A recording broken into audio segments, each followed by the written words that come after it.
The Interstellar Conservation Facility orbited a dying star, its sterile corridors humming with the desperate energy of a species trying to undo centuries of damage. Within its reinforced enclosures lived the last remnants of civilizations that had pushed their apex predators to the brink of extinction, only to realize too late what balance they had destroyed. Ellen stood outside Enclosure 7, watching the monitoring feeds with growing concern. 3 Cravathi cubs huddled in the far corner, their obsidian scales dulled, their 6 eyes half-closed in a state between sleep and surrender. The feeding drones had delivered their carefully calibrated meals 6 hours ago. The meat sat untouched, beginning to spoil under the artificial sun lamps. "They're dying," Dr. Zentar clicked, his mantis-like appendages trembling with distress. The facility director had overseen conservation efforts for 24 species, but the Cravathi were proving impossible. "We've tried everything. Temperature adjustments, pheromone therapy, even holographic projections of their homeworld. They simply refused to eat." Ellen studied the cubs through the reinforced glass.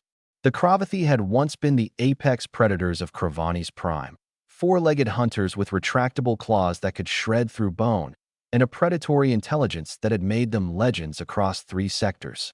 Then their world had been strip-mined, their hunting grounds turned to wasteland, and their kind reduced to these last 23 individuals spread across conservation facilities throughout the galaxy. "What about their parents?" Ellen asked. "Dead. Mining accident collapsed their enclosure on Kravani's. These 3 were off-world for medical treatment when it happened." Zentar's translator carried the weight of his grief. "They know somehow. Cubs this young shouldn't have such awareness, but they know they're alone." Ellen had been hired as a specialist in difficult cases, a polite way of saying she was brought in when other species failed. Humanity's bizarre talent for connecting with creatures that logically should have seen them as either prey or irrelevant had made humans surprisingly valuable in conservation work. She'd coaxed Thorian cave serpents from their death fasts, convinced Bolivian pack leaders to accept cloned offspring, and even gotten a Zextar matriarch to abandon her cannibalistic mourning. But she'd never worked with Cravathi before. "Open the enclosure," Ellen said. Every translator in the observation room screeched in protest. Zentar's primary eyes swiveled toward her in what his species used to indicate absolute horror. "Absolutely not. The Cravathi are classified as Tier 1 predators. Those cubs may be young, but each one could disembowel you in seconds. Their hunting instinct is being suppressed by their grief," Ellen interrupted. "Look at them, Zentar. They're not hunting. They're not even moving. They've given up." She placed her hand against the glass. "I'm not saying it's not dangerous. I'm saying it's necessary."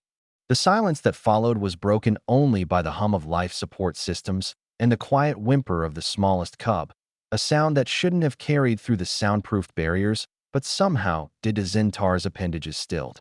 "If you die, the human embassy will understand that I made a choice." Ellen turned to face him. "I'm going in." The airlock cycled with agonizing slowness. Ellen carried nothing but a small package of raw meat, protein from Earth, beef specifically, since the Cravathi were pure carnivores and their dietary requirements closely matched Earth's large predators. The facility's xenonutritionists had been scandalized when she'd requested it, insisting their synthesized alternatives were superior, but Ellen knew something they didn't. Sometimes what mattered wasn't the nutrition. It was the gesture. The inner door opened with a hiss. 3 pairs of 6 eyes snapped toward her immediately. The cub's nostrils flared, processing her scent. The largest one, barely the size of an earth lion, rose to its feet, scales rippling in a threat display that would have been terrifying if the creature didn't look so exhausted. Ellen sat down. Not slowly, not cautiously. She simply sat, cross-legged, in the middle of the enclosure and placed the meat beside her.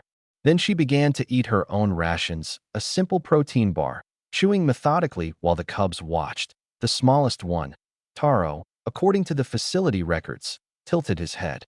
A very mammalian gesture for a reptilian species, Ellen noted. The cub took one tentative step forward, then another. "That's it," Ellen murmured, not looking directly at Taro. Predators read direct eye contact as challenge. "I'm just here. Just eating. Nothing scary." Taro approached until he was within striking distance. Ellen continued eating, her heartbeat deliberately slow, her breathing calm.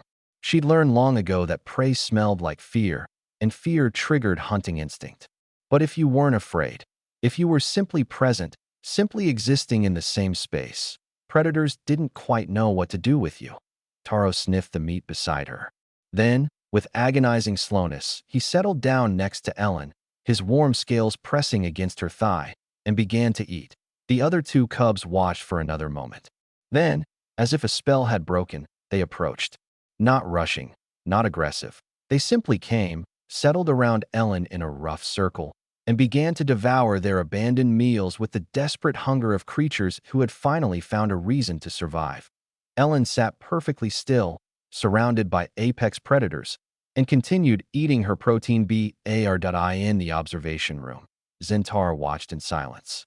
Around him, a dozen xenobiologists stared at their monitors, trying to comprehend what their instruments couldn't measure. The strange alchemy of presence, the inexplicable human talent for being pack to the packless, family to the familial abandoned.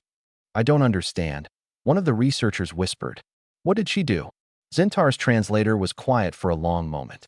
She sat with them in their grief, he finally said. Humans are predators too, you know. Perhaps that's what the cubs needed. Not a caretaker or a scientist, but another hunter who understood what it meant to be alone.